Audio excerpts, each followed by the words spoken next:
મંત્રી પ્રહલાદ જોશી દ્વારા વર્ચ્યુઅલ માધ્યમથી વ્યાજબી ભાવની દુકાનોને જન પોષણ કેન્દ્રમાં પરિવર્તિત કરવાના પાયલટ પ્રોજેક્ટનો શુભારંભ થયો.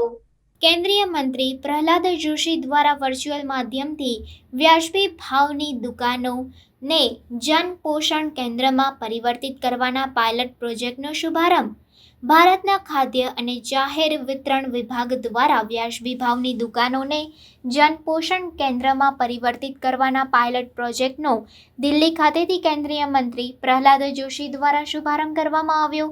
અમદાવાદમાં સાબરમતી વિસ્તારમાં જન પોષણ કેન્દ્રના ઉદ્ઘાટનમાં કેન્દ્રીય મંત્રી વર્ચ્યુઅલ માધ્યમથી જોડાયા હતા તો ગુજરાત રાજ્યના અન્ન અને નાગરિક પુરવઠા વિભાગના રાજ્ય મંત્રી ભીખુસિંહજી પરમાર રૂબરૂ ઉપસ્થિત રહ્યા હતા. આ પ્રસંગે અમદાવાદના મેયર શ્રીમતી પ્રતિભા જૈન, ધારાસભ્ય દિનેશભાઈ કુશવાહા, ધારાસભ્ય Kaushikbhai Jain, deputy mayor Jatin Patel, standing કમિટીના ચેરમેન દેવાંગભાઈ દાણી, અમદાવાદ શહેરના અન્ન અને નાગરિક પુરવઠા નિયંત્રક વિમલ કે પટેલ તથા અન્ન નાગરિક પુરવઠા અને ગ્રાહકોની બાબતોના વિભાગના વિવિધ अधिकारियों અને पदाधिकारियों તેમજ સ્થાનિક નગરજનો ઉપસ્થિત રહ્યા હતા.